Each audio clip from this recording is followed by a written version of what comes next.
Dillon Gabriel, again, he's in a tough spot being compared to his predecessors because that line of succession is just unheard of. It's the best in college football, and now he's been kind of graded against those guys. But he's a really good quarterback. Your thoughts about what he could deliver this year? He is a good quarterback. He had some moments last year where he missed wide open wide receivers, third down conversions, a fourth down conversion here or there, where he just had a guy wide open, whether it was a deep ball or something short, and just his mechanics just went crazy and he just threw it. It was a bad moment for Dillon Gabriel. Dillon right now is on the Maxwell Award watch list. He's on the Walter Camp Award watch list, and he's on the Davey O'Brien Award watch list. Doesn't guarantee any kind of success, but it's a nice indicator that there's a lot of good expectations, strong expectations for Dillon Gabriel. One of his things is, you come from UCF, you come from Hawaii, right? Which, they play a certain brand of football in Hawaii, right? They're not knocking it. I'm just saying that's what it is.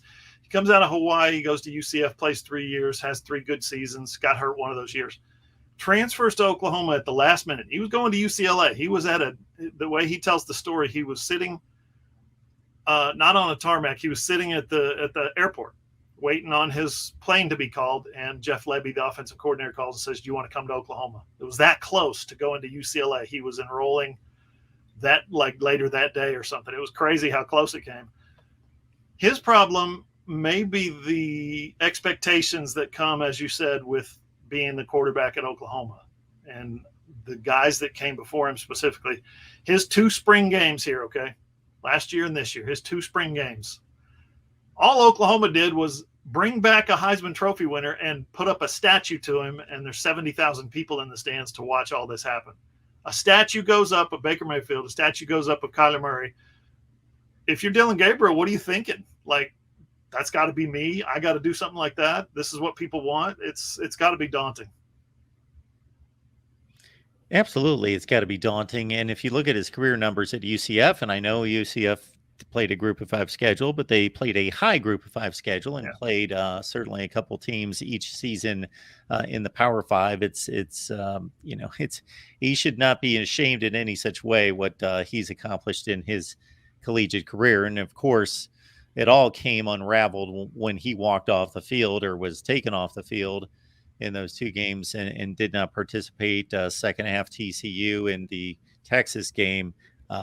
They should be better prepared, we would think, even though there's no experience from Jackson Dart. Just the sheer talent, I guess, would make things a little bit better if they need to bridge a gap without Dillon Gabriel.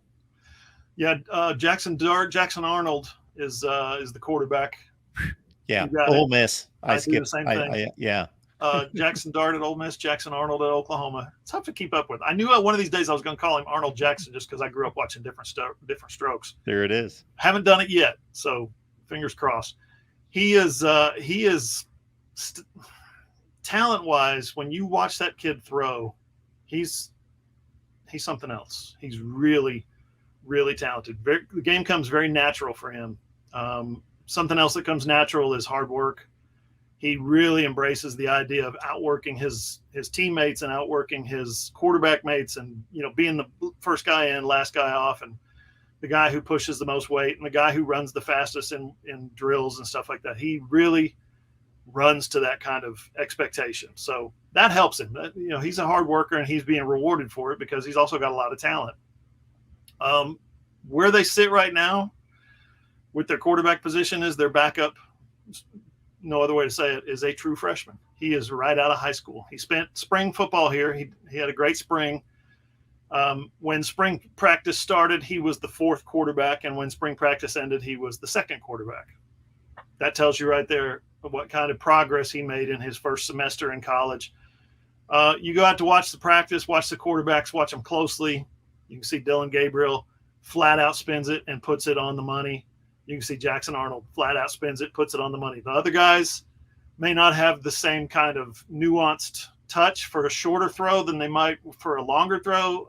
Some of the guys' deep accuracy struggle a little bit with that element of the passing game. So you can tell when you watch them. You got a starter, you got a backup, and then you got 2 other guys over here who are kind of hoping to get some snaps somewhere.